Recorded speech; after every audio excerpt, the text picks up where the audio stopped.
Hello, so this is Python 101. I started by creating this repository where I'm going to start saving everything. Just to start, I'm going to create a package. I'm going to name it scripts.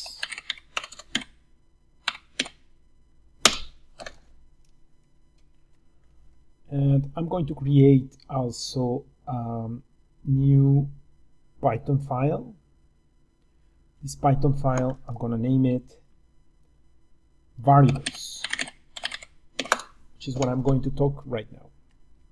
Variables. So what is a variable? A variable, it's a place where you can store information. So for example, you can create a variable like with whatever word that you want. I want to name my first variable, for example, here, name.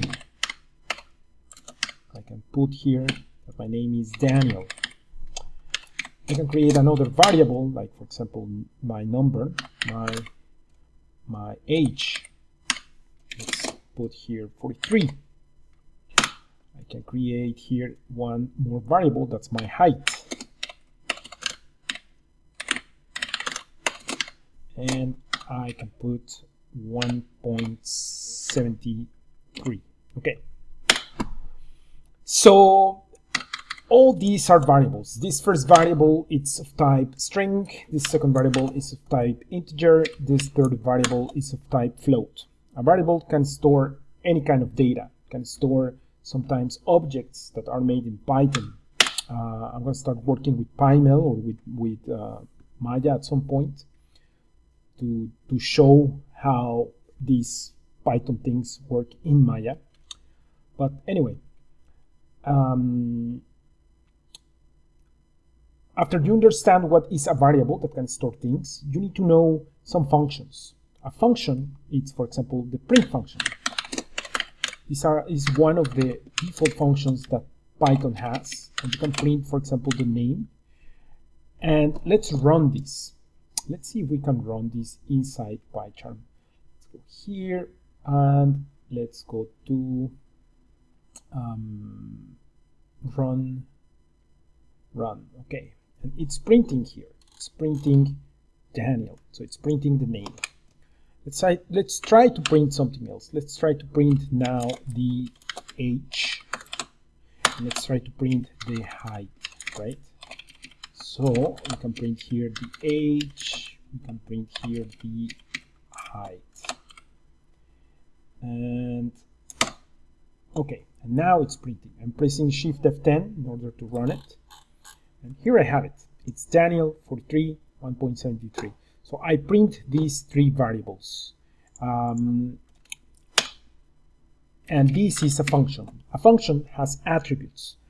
Or has arguments, I'm sorry. The first argument that I'm placing here is the argument name. There are functions that can accept multiple arguments. For example, I could have printed everything in only one print function by providing all the arguments like together, separated by a comma. If I run this, I can see that they're printed one after the other one, right? And I'm using the same function. There are other functions, like, for example, the function type. The function type is going to tell me what kind of object is this one. For example, name, I'm going to print name, the type of name, and I'm going to print it, right? So this is nesting two functions. Type is going to return. It's a function that's going to return something. So you call a function and it gives you something back. In this case, it's going to give me back something that I could store in a variable. So the type of name equals, I'm storing whatever is returning type into one variable, okay? And I can print that. Of course, not always I'm going to try to store everything that a function returns into a different variable. But in this case, for example, if I do this and I print it, it's going to print class string. By class means that it's an object, and it's an object of type string.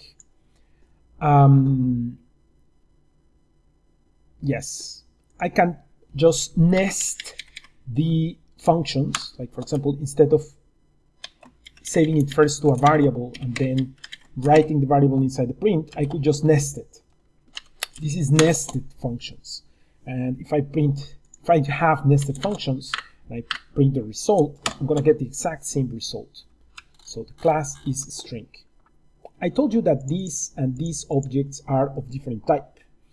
And the reason why they are of different type is just because I put this point here, right? So this is an type. Let's try the type of H to see what I'm getting. Type of H. And let's try to print also the type of height. My height. Let's try to print this. So let's run it.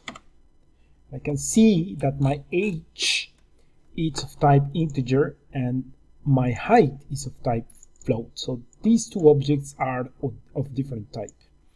An integer, it's a round number, it's a full number. So it can be 1, 2, 3, 4, but it cannot be decimals of a number. It cannot be 1.2, 1.3. The type, on the other hand, the type of my height, which is float, it's a decimal number. So it can have decimals, okay? So that's the difference between an integer and a float. We're going to start creating operations between these objects. For example, as you can see, this object is of class integer, but it's an object what it is returning, right? Which is the number 43, but it's an object in Python.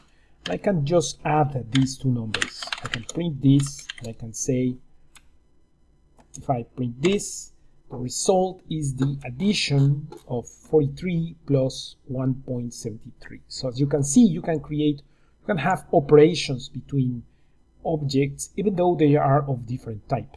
But of course, I cannot do the same with my name.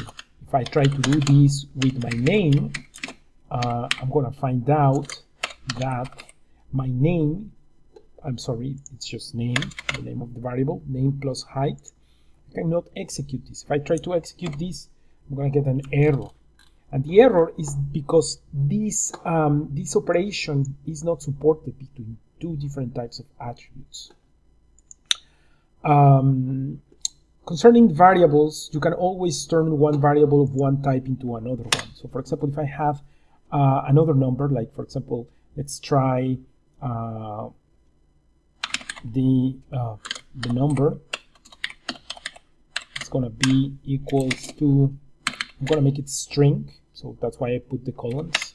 So if you put it inside colons, that means it's a string, not a number. I'm gonna put 67, and I have it here. The number is 67, right? So can I do the addition of name plus the number? Yeah, for sure. I can do the addition of the name plus the number because both are strings. If I print this, the result, it's gonna be Daniel 67. That means it's adding this Daniel to the 67 and is printing it as a string. Can I do my age plus the number? Can I do this? The answer is no. I'm gonna get an error, and I'm gonna get an error because my age, it's a number, and the number, even though it is a number, it is a string because of the colons. And since it is a string, you cannot have an addition between the number and my age. There is another function that you can use. We can turn one type of variable into a different type, and that's what it's called a cast. In this case, we can cast with a function. So for example, we can take the number and turn it into an integer. So int is the function to turn the number that it's a string into an integer. Now we can print this, and the result is 110. So I'm able to do the addition between the 43 and the 67 thanks to my cast, which is this function that's called int that turned this number into this string, I'm sorry, into a number. and that's how I did the addition.